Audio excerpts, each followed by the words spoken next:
I started my hike on the Four-Pass Loop quickly, and after some logistical mishaps in the morning with the bear canister rental, I was excited to get on the trail and start exploring the route. I'm headed towards West Maroon Pass. Little did I know, a surprise return trip to the car to retrieve a forgotten item 2 miles in would hamper that progress a bit, and West Maroon Pass wouldn't be on the agenda for my first day. After being pretty annoyed with myself for that mistake that day, I found a nice campsite off the trail about a mile before the pass, and I took my time enjoying dinner and dessert and resting my legs.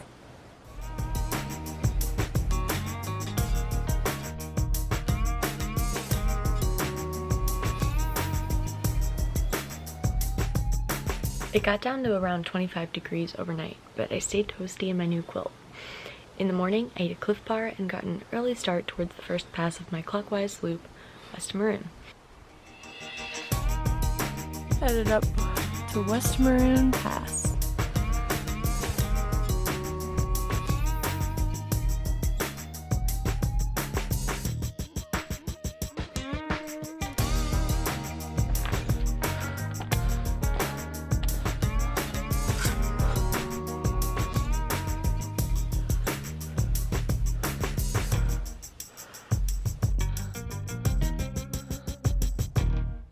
The climb up looked icy, but I took it very slow, and I was soon standing on the top of the pass. The difficulty of what should have been a pretty standard climb really put into perspective how the altitude was going to affect me this trip.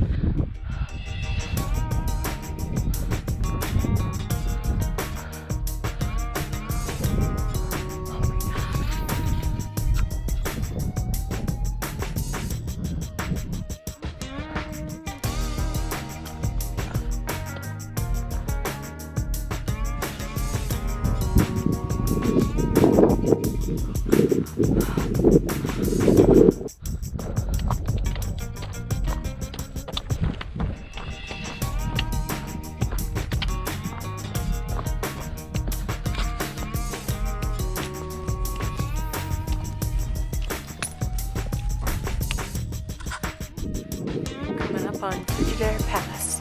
Up there.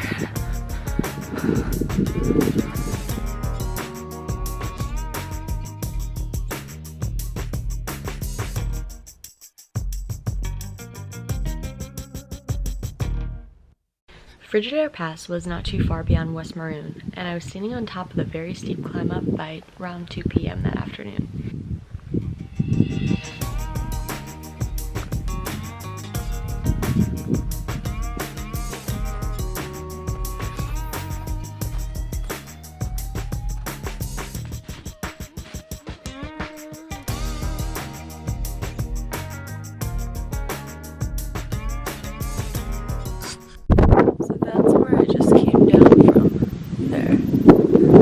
The descent from Frigidare was covered in snow and made for some slower travel for me, as I was being extra careful as an inexperienced snow hiker.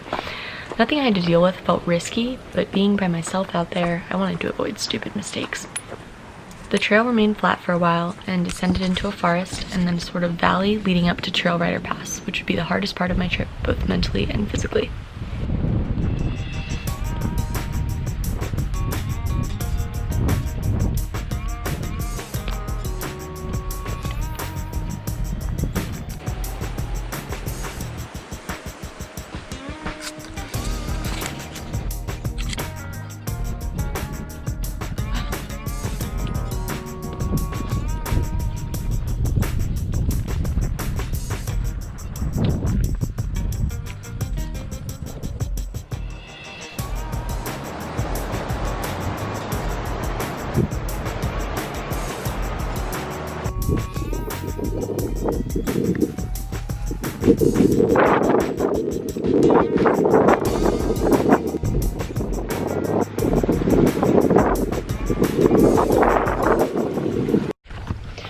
Earlier in the day, I had decided to go up and over Trail Rider Pass and camp near Snowmass Lake that night.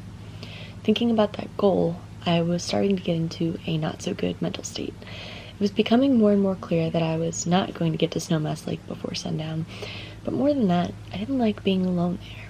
I didn't feel unsafe. I actually felt a little bit of sadness or guilt that I wasn't sharing these really incredible moments with anyone.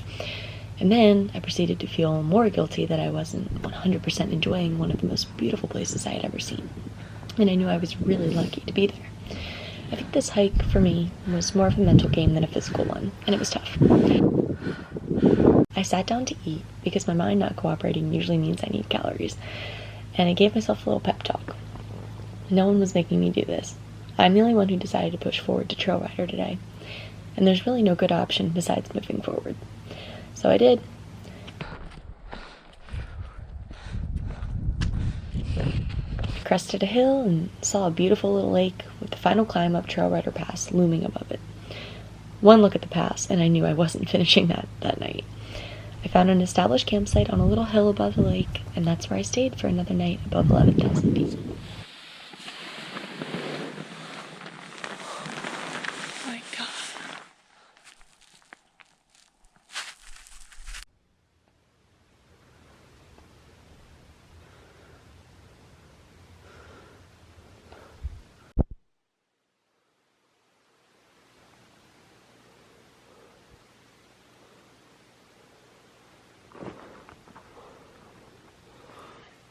It's the morning of the third day.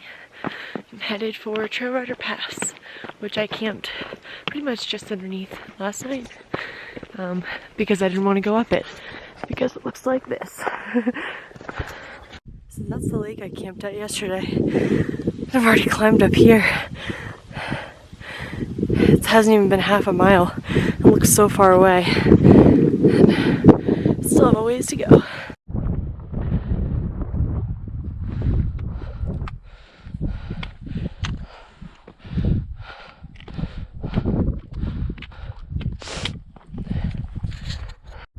There's the trail. Here I go. Ascending Trail Rider Pass on fresh legs and having done a big part of the full ascent the day before, I was able to knock it out pretty quickly, and the views from the top were amazing.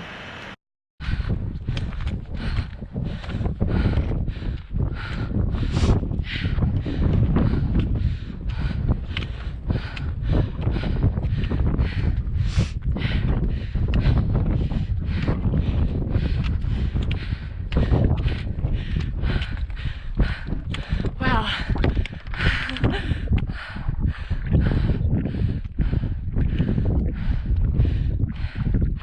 I did it. And a 360.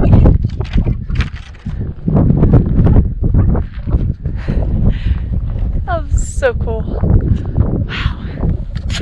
Like Frigidaire Pass, the backside of Trail Rider had a lot of snow too. But again, nothing crazy. Down there's Snowmass Lake.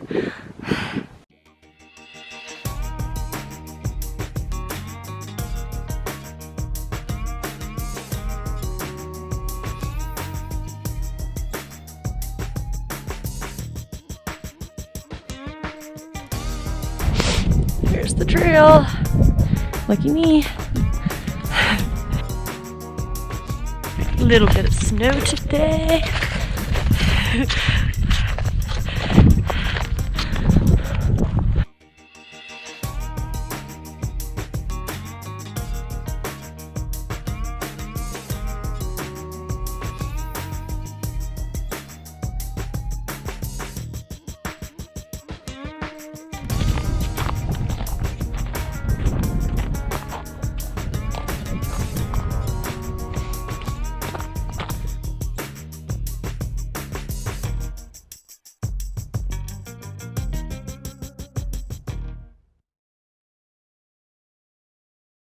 A little bit of snow on the side of the trail, but nothing crazy. Beautiful. The most challenging part came as I got closer to Snowmass Lake. I had absolutely incredible views of the lake during the whole descent, but there was a sketchy portion over a boulder field with a decent amount of ice on it. Trekking poles have probably saved me from a broken ankle more than once, and this was no exception. Knowing that I had 3 out of 4 passes finished and would be hiking out that day, I had a real surge of energy. The downhill was pretty relentless, and I just wanted to get it done and start climbing up Buckskin Pass. Going to the last pass. Woohoo!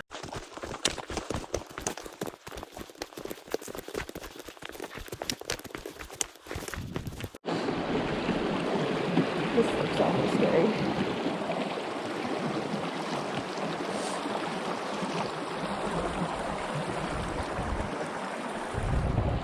Yeah, I won't get out of that.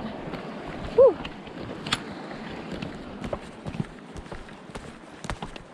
Alright. I ate lunch when the trail started to climb again, and it did so gradually but relentlessly for the next couple of miles. It was hard for me to tell where exactly Buckskin Pass would be based on what I could see and on my GPX track, and for not the first time on this hike, I was concerned that the pass was going to be a lot more technical than it actually ended up being. Everything I did on this trip looked way more intimidating from far away. It is very much a one step at a time project. There's Buckskin Pass, right there. On top of Buckskin Pass, I saw more people than I had the entire trip, and we chatted for a while about how the hike had been going for us, and gave some advice on conditions to the group that was just starting the trip.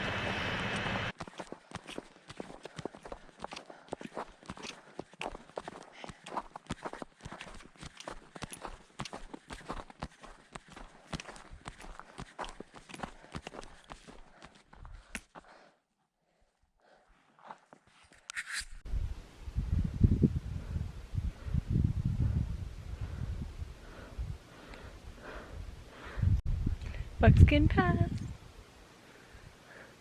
After that, it was all downhill, with sweeping views of the mountains the whole way. I don't want to downplay how hard this hike was for me, physically and mentally.